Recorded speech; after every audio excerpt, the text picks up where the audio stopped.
ओम शांति। 24/6/24 के मम्मा दिवस के महावाक्य हैं। आज मम्मा की पुण्यतिथि है, तो विशेष मम्मा डे पे बाप दादा के महावाक्य पवित्रता रूपी गुण को धारण कर डायरेक्टर के डायरेक्शन पर चलते रहो तो देवताई किंगडम में आ जाएंगे। प्रातः क्लास में सुनाने के लिए जगदम्बा माँ के मधुर महावाक्य। ओम शांति। इस दुनिया को नाटक भी कहते हैं। ड्रामा कहो, नाटक कहो, खेल कहो, बात एक ही है। नाटक जो होता है वह एक ही कहानी होती है, उसमें बहुत बाइप्लॉट बीच में दिखाते हैं, लेकिन स्टोरी एक ही होती है। इसी तरह से ये बेहद का वर्ल्ड ड्रामा है। इसको नाटक भी कहा जाता है, जिसमें हम सब एक्टर्स हैं। अभी हम एक्टर्स हैं, तो एक्टर्स को नाटक का पूरा पता होना चाहिए, किस स्टोरी पर यह शुरू होता है, हमारा यह पार्ट कहाँ से शुरू हुआ है और कहाँ तक पूरा होता है।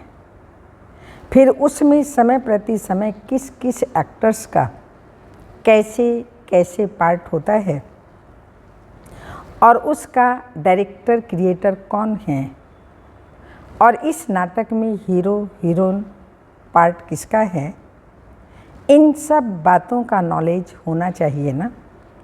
खाली नाटक कहने से तो काम नहीं चलेगा। नाटक है तो नाटक के एक्टर्स भी तो है ना। अगर कोई ड्रामा का एक्टर है और हम उनसे पूछें कि इसकी क्या स्टोरी है, ये कहाँ से शुरू होता है, कहाँ पूरा होता है, अगर वो कहे हमें मालूम नहीं, तो इसको क्या कहा जाएगा? कहेंगे इसको इतना भी पता नहीं है, कहता है मैं एक्टर हूँ। एक्टर को तो सब बातें जाननी चाहिए ना, उसे जानकारी होनी चाहिए। नाटक शुरू है तो उसका अंत भी ज़रूर होगा। ऐसे नहीं शुरू हुआ है तो चलता ही चलेगा। तो इन सब चीज़ों को समझने का है। इस बेहद के नाटक का भी रचयिता जो है वह जानता है किस तरह से इस नाटक की शुरुआत हुई, इसमें मुख्य मुख्य एक्टर्स कौन हैं और सभी एक्टर्स में हीरो एंड हीरो हीरोइन का पार्ट क्या है। यह सब बातें बाप समझा रहे हैं। ये सब नॉलेज जो रोज़ क्लास में आते और सुनते हैं वह समझते हैं। उन्हों को मालूम है कि इसका पहला डायरेक्टर क्रिएटर कौन है। क्रिएटर कहेंगे सुप्रीम सोल, परम पिता परमात्मा को, लेकिन वह भी एक्टर हैं। उनकी एक्टिंग कौन सी है? डायरेक्टरपन की वह एक ही बार आकर के एक्टर बनता है। अभी डायरेक्टर बनकर के एक्ट कर रहा है। शिव बाबा को भी एक्टिंग करनी पड़ती है 5000 वर्ष में एक ही बार, तो वो भी एक्टर बनता है। यूँ तो डायरेक्टर है पर एक्टर बनता है। जो एक्ट कर रहा है वह कहते हैं इस नाटक की शुरुआत मैं करता हूँ। कैसे? जो प्यूरीफाइड सत्युगी दुनिया है, जिसको नई दुनिया कहते हैं, वह न्यू वर्ल्ड में क्रिएट करता हूँ। अभी आप सब जो पवित्रता की धारणा करके डायरेक्टर के डायरेक्शन पर चल रहे हो, वह सभी एक्टर्स अभी प्यूरीफाइड बन रहे हैं। फिर इन्हीं एक्टर्स के द्वारा अनेक जन्मों का चक्र चलना है। ये बाप ही समझाते हैं। अभी पवित्र हुए मनुष्य दूसरे जन्म में देवताई किंगडम में जाएंगे। वह किंगडम 2 युग सूर्यवंशी चंद्रवंशी रूप में चलती है। फिर वह सूर्यवंशी चंद्रवंशी एक्टर्स का पार्ट जब पूरा होता है तब फिर थोड़ा नीचे गिरते हैं। आत्मा वाम मार्ग में आ जाती है। फिर दूसरे धर्मों का टर्न आता है, इब्राहिम, बुद्ध, फिर क्रिश्चियन। ये सभी धर्म स्थापक नंबरवार आकर के अपना अपना धर्म स्थापन करते हैं। तो देखो नाटक की स्टोरी कहाँ से शुरू हुई और कहाँ पूरी होती है। उसके बीच में यह दूसरे पाइपलाइन्स कैसे चलते हैं, यह सभी वृत्तांत बैठ करके समझाते हैं।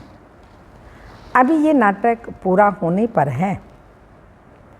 वह नाटक तो 3 घंटे में पूरा होता है, इनको 5000 वर्ष लगता है। बाकी उसमें थोड़े वर्ष हैं, बस अभी उसकी तैयारी है। अभी ये नाटक पूरा होकर के फिर रिपीट होगा। तो यह सारा वृत्तांत वृद्धि में बुद्धि में होना चाहिए। इसी को कहा जाता है ज्ञान। अभी देखो बाप आकर के नया भारत, नई दुनिया बना रहे हैं।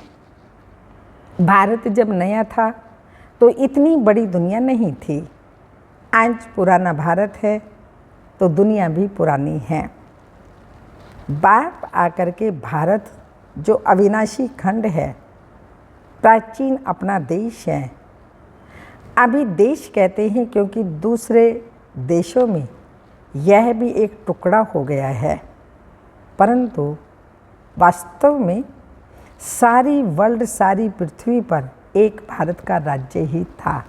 जब भारत सोने की चिड़िया था, देवी देवताओं का राज्य था, तो सारे विश्व में एक ही भारत खंड था जिसको सोने की चिड़िया कहते थे, जिसको कहा जाता था प्राचीन भारत। उस समय का भारत गया हुआ है सोने की चिड़िया। सारी पृथ्वी पर केवल भारत का ही कंट्रोल था। एक राज्य था, एक धर्म था। उस टाइम पर पूरा सुख था। अभी कहते हैं, इसलिए बाप कहते हैं इसका डिस्ट्रक्शन करके फिर एक राज्य, एक धर्म और प्राचीन वही नया भारत, नई दुनिया बनाता हूँ। समझा? उस दुनिया में कोई दुख नहीं, कोई रोग नहीं, कभी भी अकाले मृत्यु नहीं। तो ऐसे लाइफ पाने के लिए पुरुषार्थ करो। मुफ्त में थोड़ी मिलेगी। ऐसी लाइफ के लिए कुछ तो पुरुषार्थ करना पड़ेगा, ऐसे थोड़ी मिल जाएगी। कुछ तो मेहनत करनी पड़ेगी। बीज बोएंगे तो पाएंगे ना, बोएंगे नहीं तो पाएंगे कैसे? तो यह कर्म क्षेत्र है। इस क्षेत्र में कर्मों से बोना है, कर्म रूपी बीज बोना है। जो कर्म हम बोते हैं वो फल पाते हैं। बाप कर्मों का बीज बोने का सिखला रहे हैं। जैसे खेती करना सिखलाते हैं ना, कैसे बीज डालो, कैसे उनकी संभाल करो, उसकी भी ट्रेनिंग लेते हैं। तो बाप आकर के हमारे को कर्म के खेल के लिए कर्मों को कैसे बोएं उसकी ट्रेनिंग दे रहे हैं कि अपने कर्मों को उच्च बनाओ, अच्छे बीज डालो तो फल भी अच्छा ही मिलेगा। जब कर्म अच्छा होगा फिर जो बोएंगे उसका फल अच्छा मिलेगा। अगर कर्म रूपी बीज में ताकत नहीं होगी, कर्म बुरे बोएंगे तो फल क्या मिलेगा? यह जो खा रहे हो फिर रो रहे हो, जो खाते हो उसमें ही रो रहे हो, दुख और अशांति है, कुछ ना कुछ रोग आदि खिट खिट होती रहती है। सब बातें मनुष्यों को दुखी करती हैं ना, इसलिए बाप कहते हैं अभी तुम्हारे कर्म को मैं ऊंची क्वालिटी का बनाता हूँ। जैसे बीज भी ऊंची क्वालिटी का होगा तो उस क्वालिटी को बोएंगे, उस क्वालिटी का ही बोएंगे तो उसका फल भी अच्छा ही निकलेगा। अगर बीज अच्छी क्वालिटी का नहीं होगा फिर अच्छी क्वालिटी का फल भी नहीं मिलेगा। तो हमारे कर्म की भी अच्छी क्वालिटी चाहिए। तो अभी बाप हमारे कर्म रूपी बीज को अच्छी क्वालिटी वाला बनाते हैं। तो वह श्रेष्ठ क्वालिटी का बीज अगर बोएंगे तो श्रेष्ठ फल मिलेगा। तो अपने कर्मों का जो बीज है वह अच्छा बनाओ, फिर अच्छा बोना सीखो। तो यह सभी चीज़ों की समझ करके अभी अपना पुरुषार्थ करो। जो बाबा समझा रहे हैं उन सब बातों को समझ करके फिर अच्छा पुरुषार्थ करो। अच्छा, अभी 2 मिनट साइलेंस। साइलेंस का मतलब I am soul. First silence पीछे टॉकी में आते हैं। अब बाप कहते हैं फिर चलो साइलेंस वर्ल्ड। तो साइलेंस शांति अपना स्वधर्म है। उस साइलेंस में चलने के लिए कहते हैं इस देह का और देह सहित देह के संबंधों को, जो भी अटैचमेंट है उसको छोड़ो, उनसे डिटैच हो जाओ। सन ऑफ सुप्रीम सोल, अब मुझे याद करो और मेरे धाम में आ जाओ।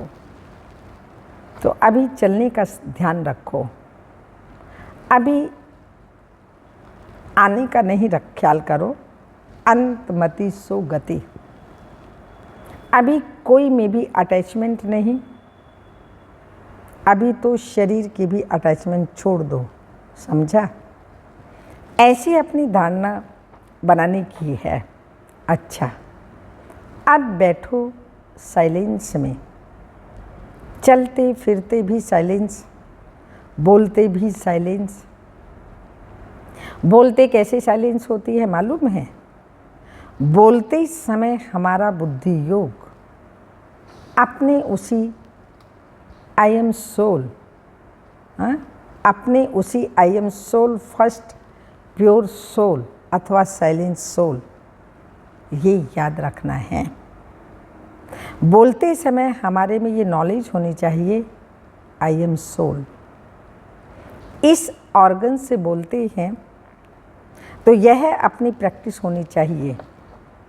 जैसे हम इसका आधार लेकर के बोलते हैं, चलो अभी आँखों का आधार लेते हैं, देखते हैं।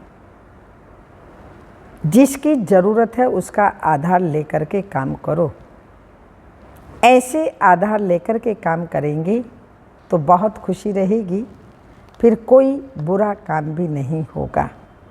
अच्छा, ऐसे बाप दादा और माँ के मीठे मीठे बहुत अच्छे सदा साइलेंस की अनुभूति करने वाले बच्चों के प्रति याद, प्यार और गुड मॉर्निंग। अच्छा, संदेशी के तन द्वारा ऑलमाइटी पिता के उच्चारित महावाक्य मातेश्वरी जी के प्रति।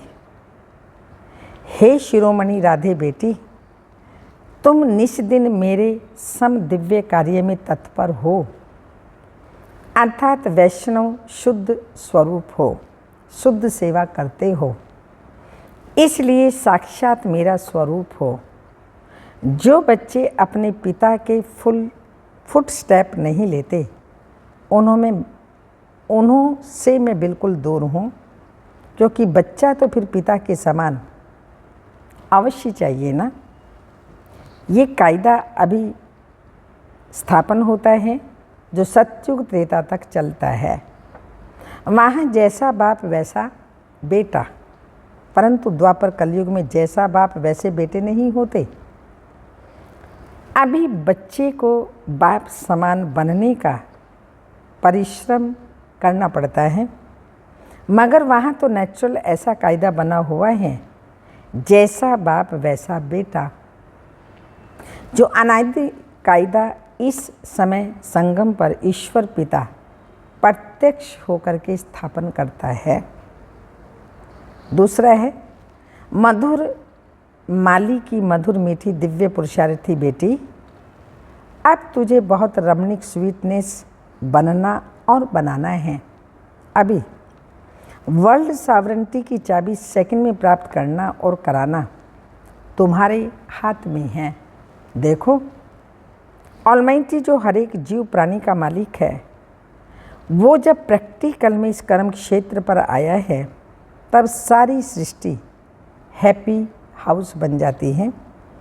इस समय वही जीव प्राणियों का मालिक अव्यक्त रीति से सृष्टि को चला रहा है। लेकिन जब वह प्रत्यक्ष रूप में देहधारी बन मालिक पन से कर्म क्षेत्र पर आता है, तब सत्युग त्रेता के समय सभी जीव प्राणी सुखी बन जाते हैं। वहाँ सच की दरबार खुली रहती है। जिसने ईश्वरीय सुख प्राप्त करने अर्थ पुरुषार्थ किया, उन्हों को वहाँ सदा के लिए सुख प्राप्त हो जाता है। इस समय सभी जीव प्राणियों को सुख का दान नहीं मिलता, पुरुषार्थी प्रारब्ध को खींचता है। जिन्हों का ईश्वर से योग है, उन्हों को ईश्वर द्वारा संपूर्ण सुख का दान मिल जाता है। तीसरी पॉइंट, ओहो, तुम वही शक्ति हो जो अपनी ईश्वरीय ताकत का रंग दिखाए इस आसुरी दुनिया का विनाश कर दैवी दुनिया की स्थापना कर रही हो। फिर पीछे सभी शक्तियों की महिमा निकलती है। अभी वह ताकत तुम्हारे में भर रही है। तुम सदा अपने ईश्वरीय बल और रूहानी मर्तबे में रहो तो सदा अपार खुशी रहेगी। नित्य हर्षित मुख। तुमको नशा होना चाहिए, मैं कौन हूँ, किसका हूँ, हमारा कितना सौभाग्य है, कितना बड़ा पद है। अभी तुम पहले सेल्फ का स्वराज्य प्राप्त करते हो, फिर सतयुग में युवराज बनेंगे, तो कितना नशा चाहिए। इस अपने भाग्य को देख सदा खुश रहो। अपने लक को देखो, उनसे कितनी लॉटरी मिलती है। ओहो, कितना तेरा लक, जिस लक से बैकुंठ की लॉटरी मिल जाती है। समझा? लकीएस्ट देवी फूल बच्ची। चौथा, इस सुहावने संगम पर स्वयं निराकार परमात्मा ने साकार में आकर यह ईश्वरीय फैक्ट्री खोली है, जहाँ से कोई भी मनुष्य अपना विनाशी कख फंदे अविनाशी ज्ञान रत्न ले सकता है। ये अविनाशी ज्ञान रत्नों की खरीदारी अति सूक्ष्म है, जिसको बुद्धि से खरीद करना है। ये कोई स्थूल वस्तु नहीं जो इन नैनों से देखने में आए, मगर अति महीन गुप्त छिपी हुई होने के कारण इसको कोई लूट नहीं सकता। ऐसा सर्वोत्तम ज्ञान खजाना प्राप्त करने से अति निसंकल्प सुखदायी अवस्था रहती है। जब तक कोई ने ये अविनाशी ज्ञान रतन खरीद नहीं किया, तब तक निश्चिंत बेफिक्र निसंकल्प रह नहीं सकते। इसलिए इस अविनाशी ज्ञान रत्नों की कमाई कर अपनी बुद्धि रूपी सूक्ष्म तिजोरी में धारण कर नित्य निश्चिंत रहना है। विनाशी धन में तो दुख समाया हुआ है और अविनाशी ज्ञान धन में सुख समाया हुआ है। पांचवा, जैसे सूर्य सागर के जल को खींचता है जो फिर ऊंचे पहाड़ों पर बरसता है, वैसे यह भी डायरेक्ट ईश्वर द्वारा वर्षा बरसती है। कहते हैं शिव की जटाओं ने से गंगा निकली, शिव की जटाओं से गंगा निकली। अभी इनके मुख कमल द्वारा ज्ञान अमृत धारा बरस रही है, जिसको ही अविनाशी ईश्वरीय धारा कहा जाता है, जिससे तुम भागीरथ पुत्र पावन हो अमर बन रहे हो। यह सिरताज बनाने की वंडरफुल मंडली है। यहाँ जो भी नर और नारी आएंगे वो सिरताज बन जाएंगे। दुनिया को भी मंडली कहा जाता है, मंडल अर्थात स्थान। अब यह मंडली कहाँ टिकी हुई है? ओम आकार में अर्थात अहम स्वधर्म में, और सारी दुनिया स्वधर्म को भूल प्रकृति में, प्रकृति के धर्म में टिकी हुई है। तुम शक्तियाँ फिर प्रकृति को भूल अपनी स्वधर्म में टिकी हुई हो।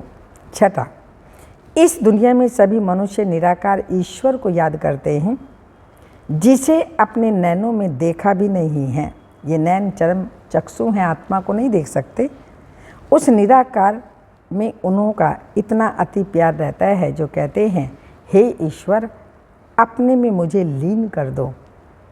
परंतु कैसा वंडर है जो स्वयं ईश्वर जब साकार में प्रत्यक्ष हुआ तब उनको पहचानते ही नहीं हैं। ईश्वर के बहुत प्यारे भक्त ऐसे कहते हैं, जिधर देखता हूँ उधर तुम ही हो। भल वो देखते भी नहीं, परंतु बुद्धि योग से यही महसूस करते हैं ईश्वर सर्वत्र हैं।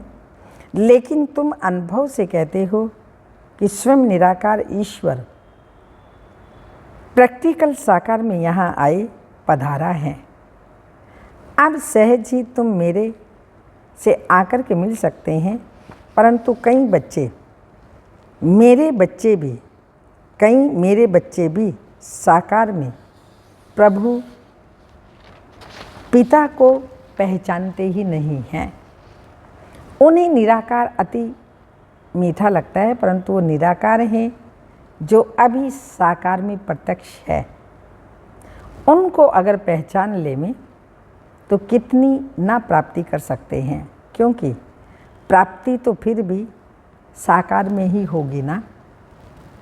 वही बाकी जो ईश्वर को दूर निराकार समझते और देखते हैं, जिन्हों को कुछ प्राप्ति नहीं, वो ठहरे भक्त, उन्हें कोई ज्ञान नहीं है।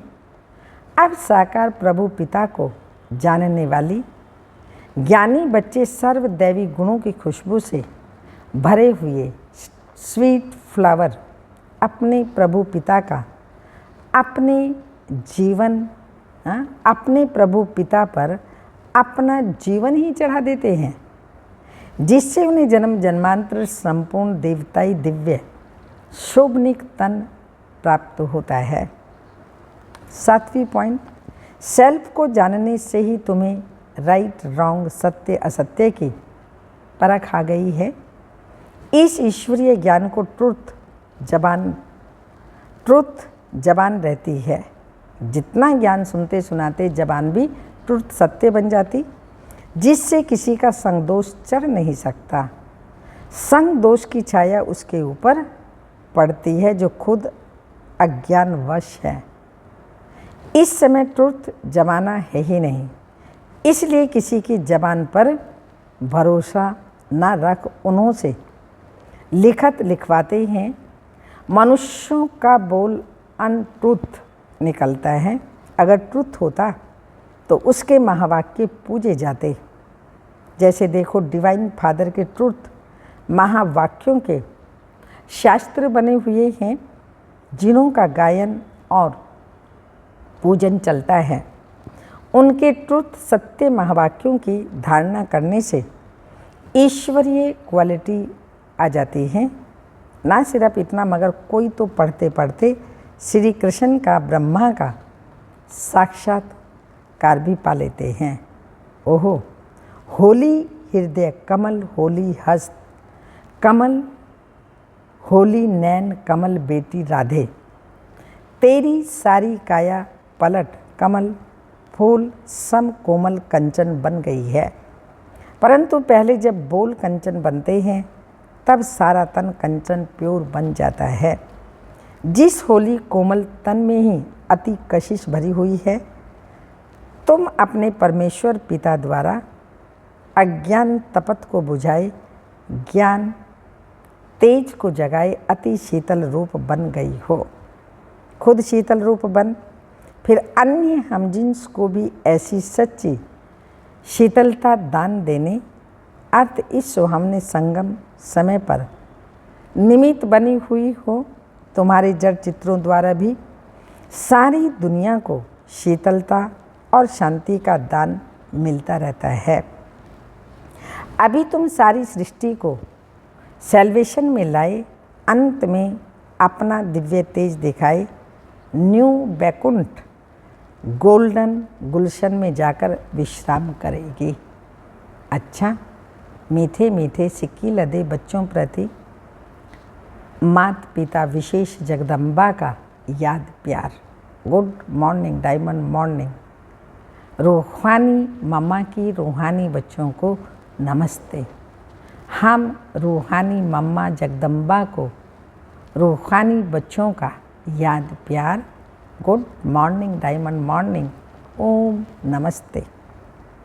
वरदान है, बाबा शब्द की चाबी से सर्व खजाने प्राप्त करने वाली भाग्यवान आत्मा भव।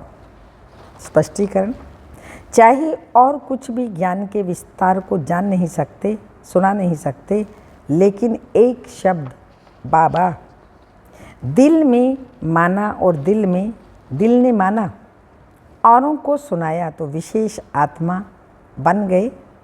दुनिया के आगे महान आत्मा के स्वरूप में गायन योग्य बन गए, क्योंकि एक बाबा शब्द सर्व खजानों की व भाग्य की चाबी है। चाबी लगाने की विधि है दिल से जानना और मानना।